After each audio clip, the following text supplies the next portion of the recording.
Hey party people, Jay here from Carpe Pluma, going to be talking to you today about the Lamy Safari and Vista. There will be timestamps in the video description below, so if you're familiar with my videos and you'd like to jump around, feel free. If not, let's get into it. Here are 5 things you may not know about the Lamy Safari and Vista.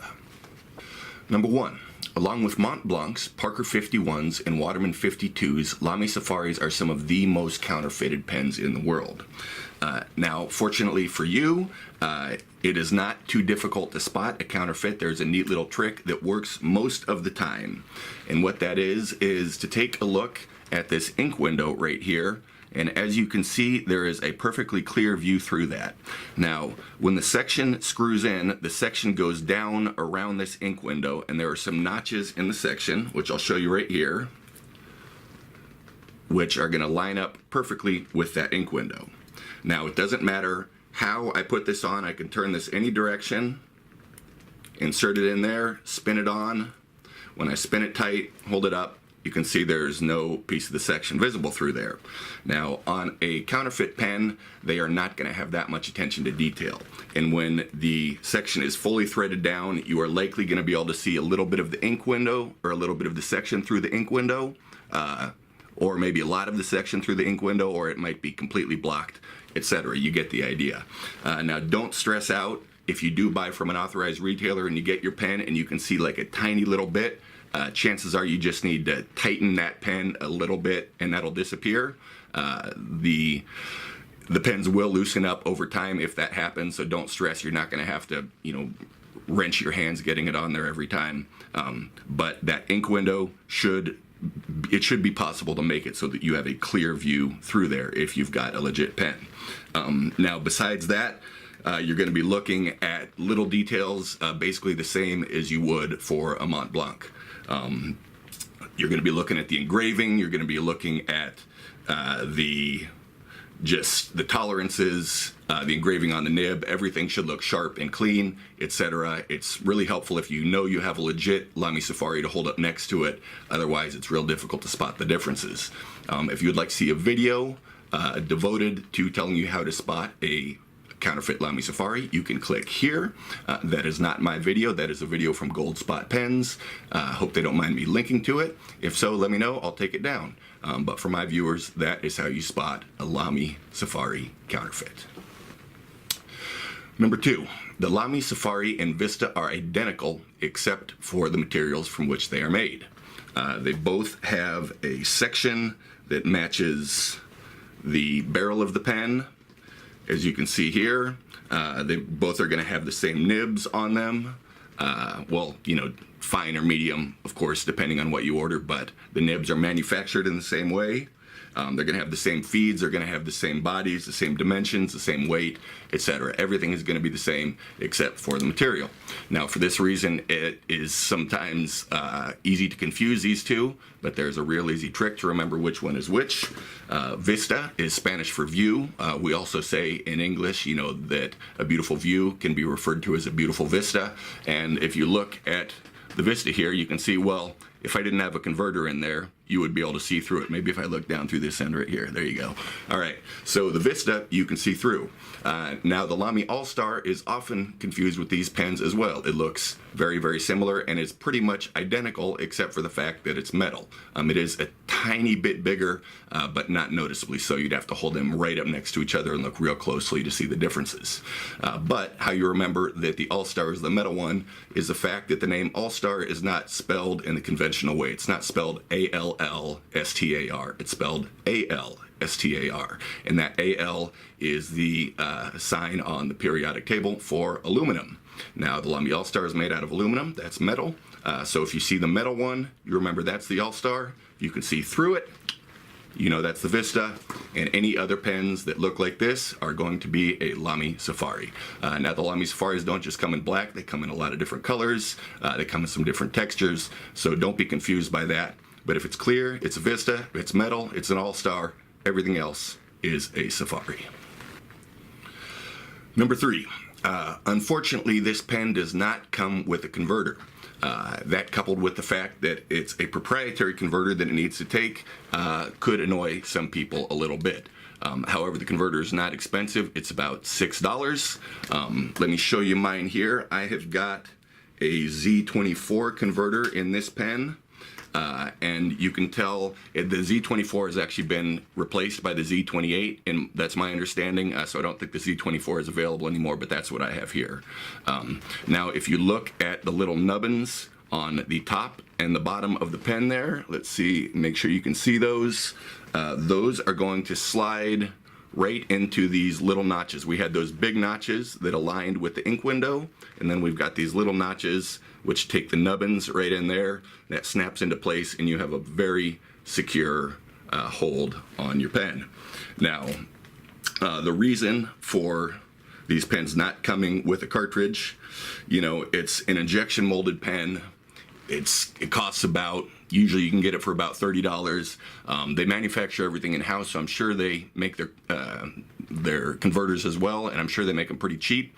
So as for why they don't just throw one in there, keep everyone happy, my understanding is that in Germany, the common practice is to use cartridges. So converters would not be necessary. They would be wasted and probably just be thrown away. Apparently the German aesthetic is more towards kind of the convenience of the cartridge, the lack of mess, the efficiency, etc. kind of goes along with the German stereotypes that some of us have in the rest of the world.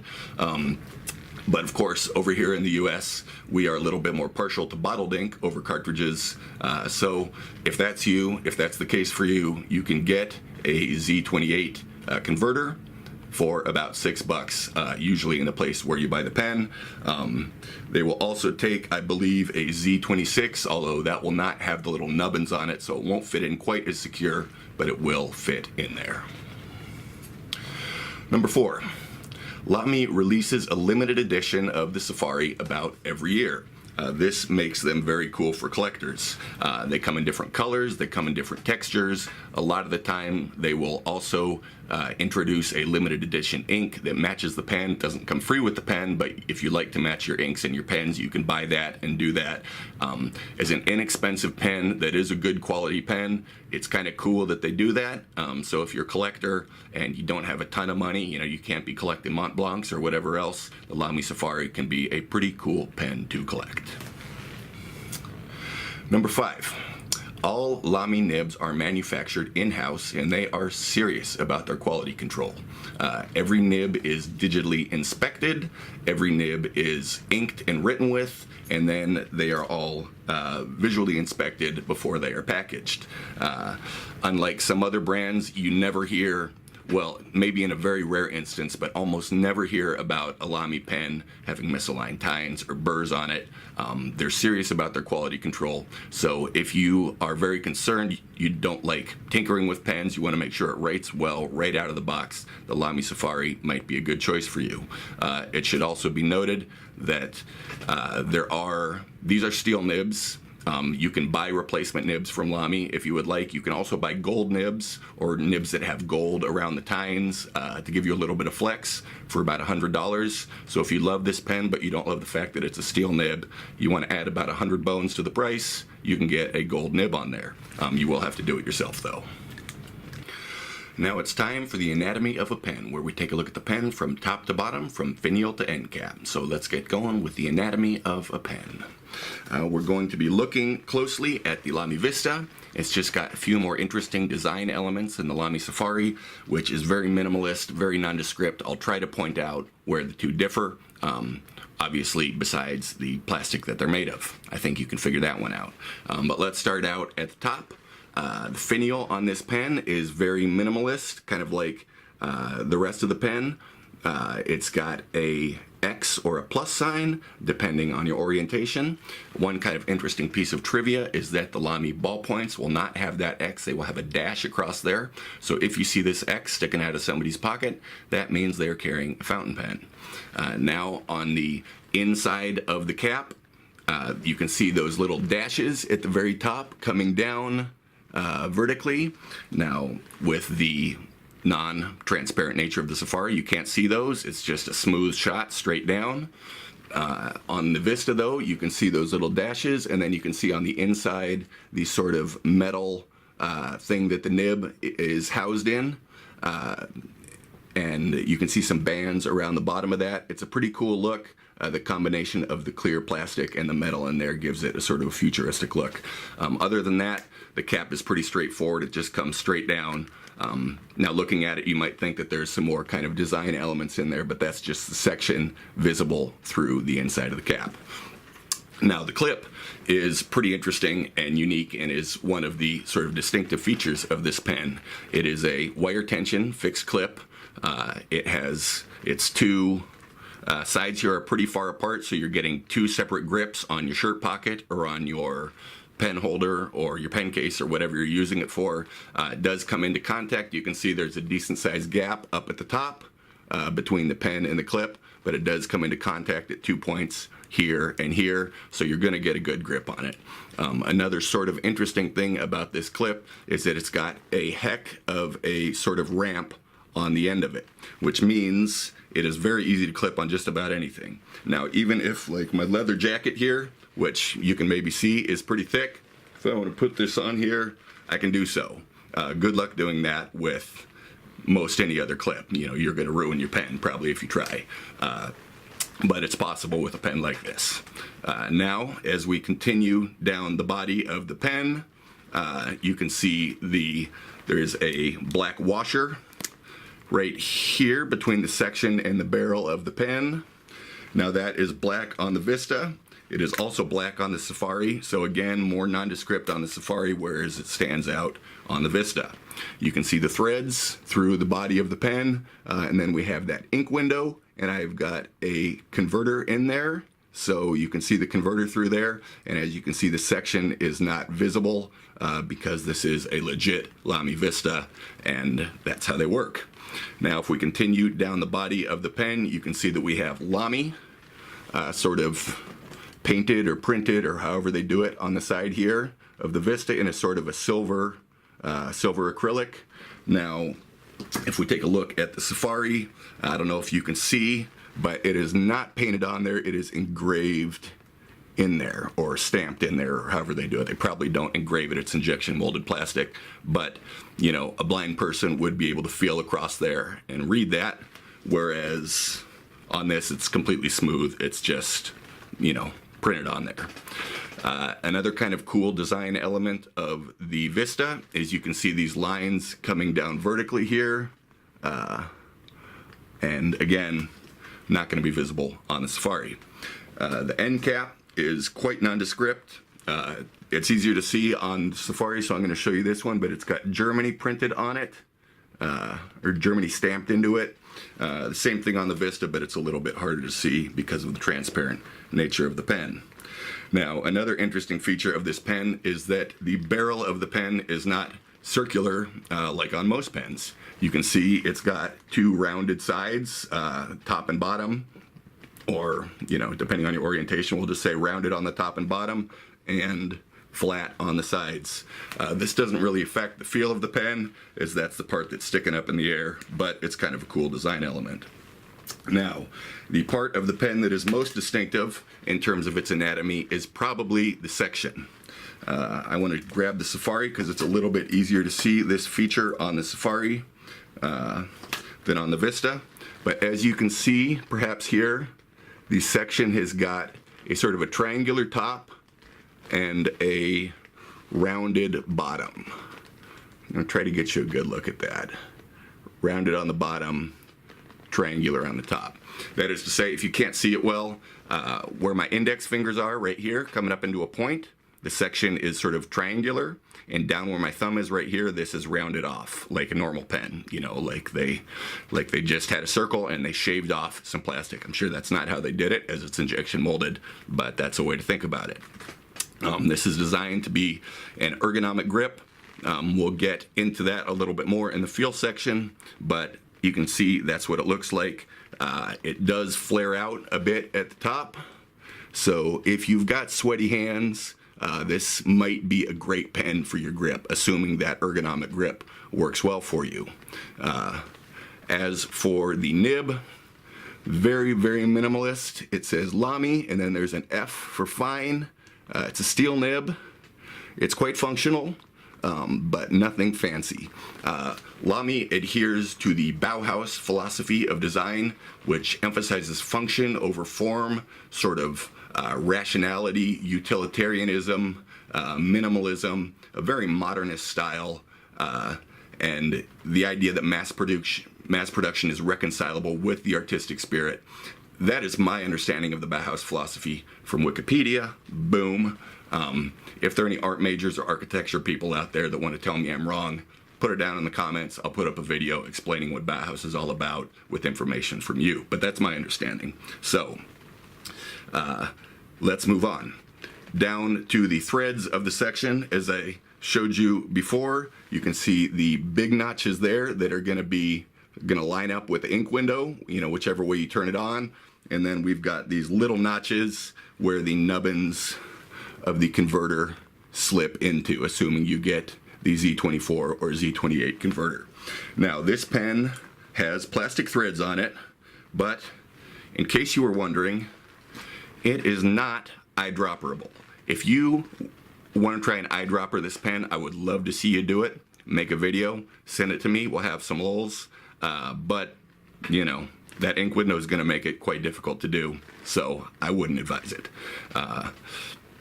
Anything else about the guts of this pen? Let's take a look at this guy. You can see the converter down in there, and if I take this off, give you one more look at those little nubbins in case you just skip to this section, and the way they slip into the notches there. And those are going to line up with the ink window, the big notches. There's the little notches. All right, let's put this guy back together, and we will move on. That was the anatomy of a pen. Right, next I'm going to be ranking the pen on 3 categories: on looks, on feel, and on bang for your buck. If you're not familiar with my rating system, you'd like a little explanation, you can click here. Pretty self-explanatory though, so you'll probably figure it out. No need to run off. So let's start out with looks. What kind of a rating do I give this pen on looks? Well, it's going to be a little bit different from the Safari to the Vista. They're different for obvious reasons, not just the plastic, but the fact that there are a few more design elements visible on the Vista. The metal, the dashes coming down, you can see the threads here, you can see the section on the inside. Of course, I do also have some similarities in the barrel and that wire tension clip. To me, this is very much a very modern looking pen. This looks like a pen that you would see in a sci-fi movie, assuming they put fountain pens in sci-fi movies. It almost looks like it should have like a little laser that shoots out of it. But to me, it's a very cool looking pen. For the Vista, I would probably give it a Wilma and a half a Lila. That being a 2.5 out of 4 stars. Now, the reason why it's not a 3-star, I don't know. Sometimes I look at this pen and it looks to me just like a tool. Sometimes it looks like a modernist piece of art. I'm kind of torn on it. It could be a 3. It's a hard 2.5. Maybe it could be a soft 3. Now the black, on the other hand, or whatever color you choose to get, to me would be more of a Wilma. A little bit more boring, but still a good looking pen. That's an average score. Very sleek, very functional, function over form with the Bauhaus philosophy, and nothing ostentatious, nothing gaudy, nothing to complain about with this pen except for the very stark modernist, some might almost say nihilist look to this pen. I don't know about nihilist, but definitely minimalist. So this pen, you're either going to love it or you hate it. In terms of the looks, if you like a very frou-frou, flowery pen, this probably is not the pen for you. However, if you think that all those pens with all those swirls in them, or, the paisley or the filigree or, whatever they have on them, and just a little bit rococo and over the top, a little bit too baroque, then this may be the pen for you. All right, so it's going to be a Wilma and half a Lila, or a Wilma 2.5 or 2 out of 4 stars, depending on which model you get. All right, let's move on to feel. What kind of a score do I give this pen on feel? That is, your mileage may vary very much with this pen. If you've got a traditional grip, this may be the greatest feeling pen you've ever had in your life. The nib is not going to blow you away, but the nib is, there's some feedback on it, but it is a steel nib. But if you love this grip, this is going to be a Nina Simone feeling good, 4 out of 4 stars. However, for me, when I hold this pen, my index finger, I don't know if you can see, doesn't, if I had a totally traditional grip, my index finger would be a little bit higher and would be resting right on that flat surface. For me, it's a little bit lower, and so I'm kind of right on this edge right here. Same with my thumb, is also kind of right on the edge.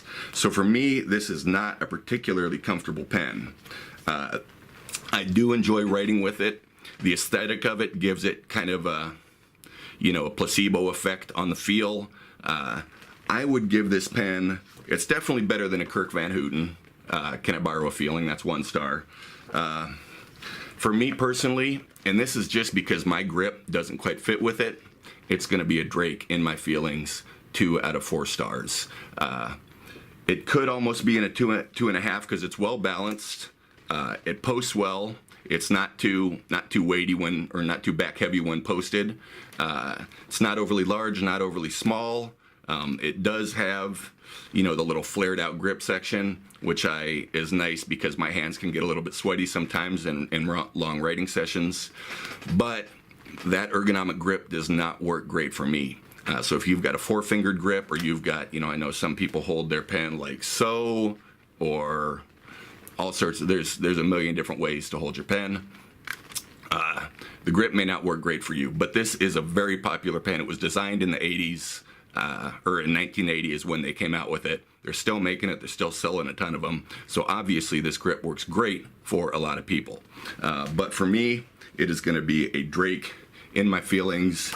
For you, if you've got a grip like mine, that may be the same for you, or you may have a Nina Simone feeling good. So we're gonna give this a 2 out of 4 stars with, in parentheses, a 4 out of 4 stars, depending on your style.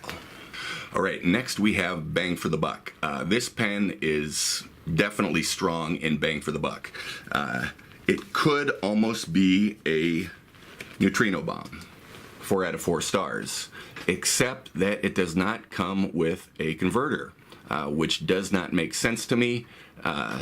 It seems like they should just throw that in there, but still, this pen retails for, I believe, about $37.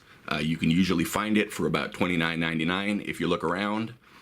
So it is a good deal. It appears on a lot of lists for, top 5 pens under $50, or intro pens, newbie pens. It's like the Pilot Metropolitan in that way, which you can check a review of right here if you're interested. But the fact that it doesn't come with a converter just kind of irks me a little bit. Especially since on the product page it rarely says, this pen does not come with a converter. You just have to look for it and realize that it's not listed anywhere. Sometimes it's kind of unclear. But anyway, the fact that you've got to pay an extra $6 for the converter, and the fact that you might not know it doesn't come with a converter, and you might order it without, have to wait, have to pay shipping twice, or have to wait twice, whatever, is a little bit irksome. There's also the fact that since this is an introductory pen, this might be a pen that you get to introduce somebody to fountain pens. And for a lot of people, for a lot of new fountain pen users, if a pen doesn't come with a converter, it just comes with a cartridge, they'll pop that cartridge in there, they'll use the pen until it's out of ink, and then they'll kind of be stuck in the mindset of the disposable pen, and they won't go to the trouble of ordering more cartridges or more converters or whatever. They'll just stick it in a drawer, forget about it, and no more fountain pen use. So if I were at Lamy, I would be lobbying hard for them to include a converter with this pen. However, as I told you, the German style of fountain pens kind of leans more towards the cartridge as opposed to the converter. So it's going to be, I would say, a hand grenade. It's still a very good quality pen. What happened to my hand grenade? There we go. All right, so me, it's going to be a hand grenade and half a neutrino bomb. I'm still going to give it a 3.5 out of 4 stars because it's a very cool looking pen. It's a very unique pen. You don't have any pens like this in your collection because there aren't any pens like this unless you've got a counterfeit. It's unique in its styling. A lot of times people will post a picture online and someone will say, you know, what pen is that? That never happens with the Lamy Safari or Vista. It's very distinctive, very interesting, writes well. That grip may or may not work well for you, so that is sort of, this score hinges on that. But assuming that grip works well for you, it's going to be a 3.5 out of 4 stars because it is a low price. The Lamy quality control is great. It's going to write well out of the box. There you go. 3.5 out of 4 stars.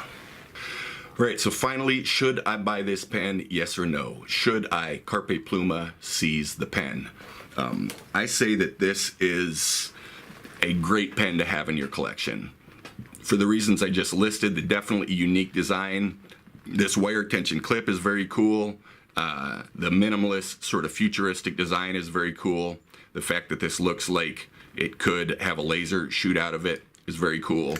The quality control is absolutely going to be there.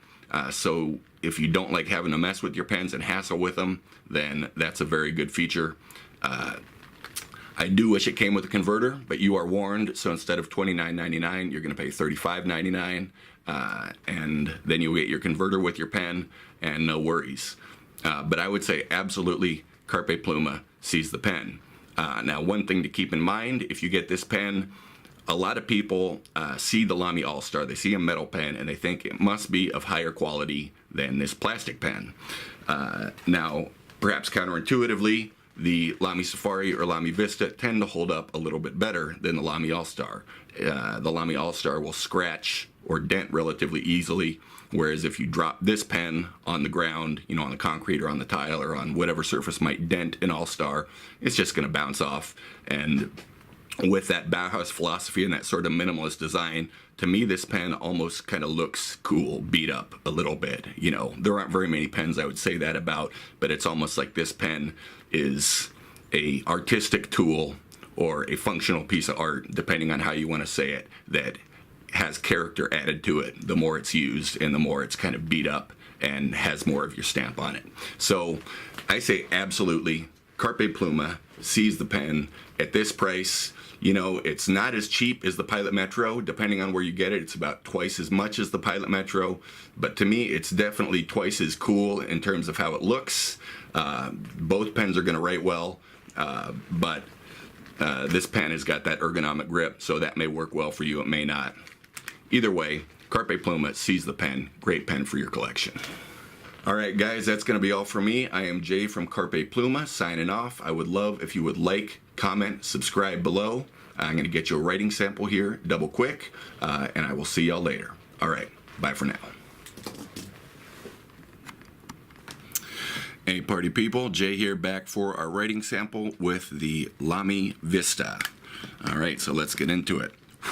We have got the Lamy Vista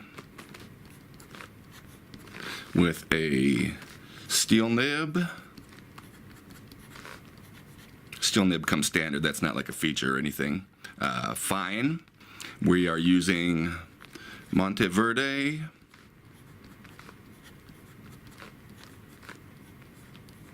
Midnight Black ink. Had a haul of this Christmas. There was a free ink special at Goulet, and I took advantage. And we are using HP 32-pound LaserJet premium choice paper.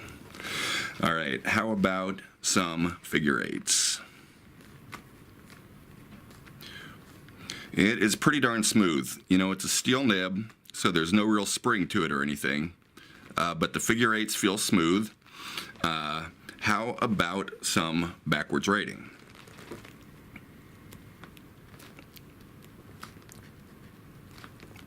That looks dangerously, well, no, now it's coming back. It looked like it was maybe going to run out of ink on me. Skip there a little bit. You know, this is not the best backwards writer I've ever used, but it is putting the line down. It looks kind of like a pen. I don't know if you can see it, but it looks kind of like a pen that's about to run out of ink. So it's barely putting a line down, like this Y here didn't have anything down in the bottom there.